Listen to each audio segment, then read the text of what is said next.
രാഹുൽ ഗാന്ധിക്ക് അടിസ്ഥാനപരമായിട്ടൊരു political immaturity ഉണ്ട്, പണ്ടുണ്ട്. ഇപ്പൊ രണ്ടെണ്ണം പുതുതായിട്ട് ചെയ്യാൻ പോകുന്നു. ഒന്ന് നെടുമങ്ങാട്, ഒന്ന് കാക്കനാട്. Reserve bank. ഈ ശ്രീമതി പ്രിയങ്ക ഗാന്ധി ഇന്ന് പാലസ്തീൻ ഐക്യദാർഢ്യം പ്രകടിപ്പിക്കുന്ന ഒരു ബാഗുമായി സഭയിലെത്തിയ കാര്യം വീണ്ടും ശ്രദ്ധിച്ചത്. അത് വലിയ വാർത്തയാണ് ഇപ്പോൾ സാമൂഹ്യ മാധ്യമങ്ങളിലൊക്കെ. എന്തൊരു അസംബന്ധമാണ് ആ സ്ത്രീ ചെയ്തതെന്ന് ആലോചിച്ചു. ഏതോ തുടർ നാടകമാണ്. ഇന്ന് ഡിസംബർ 16 ഈ ദിവസമാണ് പ്രിയങ്ക ഗാന്ധിയുടെ മുത്തശ്ശിയായിരുന്ന ഇന്ദിരാഗാന്ധി ഇന്ത്യയുടെ ഭരിക്കുന്ന കാലത്ത് 1971 ബംഗ്ലാദേശ് മോചിപ്പിച്ചത്. കൈനീട്ടം വൈകിട്ടായ കുഴപ്പമുണ്ടോ?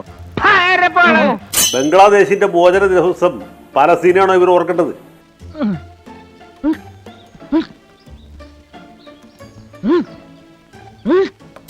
ഇതുപോലൊരു പോഷകത്തരം കാണിക്കാൻ പ്രിയങ്ക ഗാന്ധിക്ക് എങ്ങനെ സാധിച്ചു? അവർക്കറിയില്ലെങ്കിൽ അവർക്ക് അറിയാവുന്ന ആൾക്കാർ പറഞ്ഞു കൊടുക്കണ്ടേ? വിദ്യാഭ്യാസമുള്ള ഒരുത്തനും നമ്മളെ പാർട്ടിയിലില്ലേ? കനി കുസൃതി എന്ന് പറഞ്ഞ സിനിമ നടിക്ക് കാൻ ഫെസ്റ്റിവലിൽ പോയപ്പോൾ ഇങ്ങനെ തണ്ണിമത്തന്റെ പടം ഇട്ടുള്ളൂ. അവിടെ ആൾക്കാർ കഴിയും. ഇത് കാൻ ഫെസ്റ്റിവൽ അല്ലല്ലോ, ഇന്ത്യൻ പാർലമെന്റ് അല്ലേ. ഫോർ എക്സാമ്പിൾ, ഒരു സാധാരണ പുരുഷൻ നോർമലി നടക്കുന്നത് ദാ ഇങ്ങനെയാണ്. ഒരു ചേഞ്ച് ആയിക്കിട്ടുന്ന കരുതി നടക്കുമോ? I don't have feeling.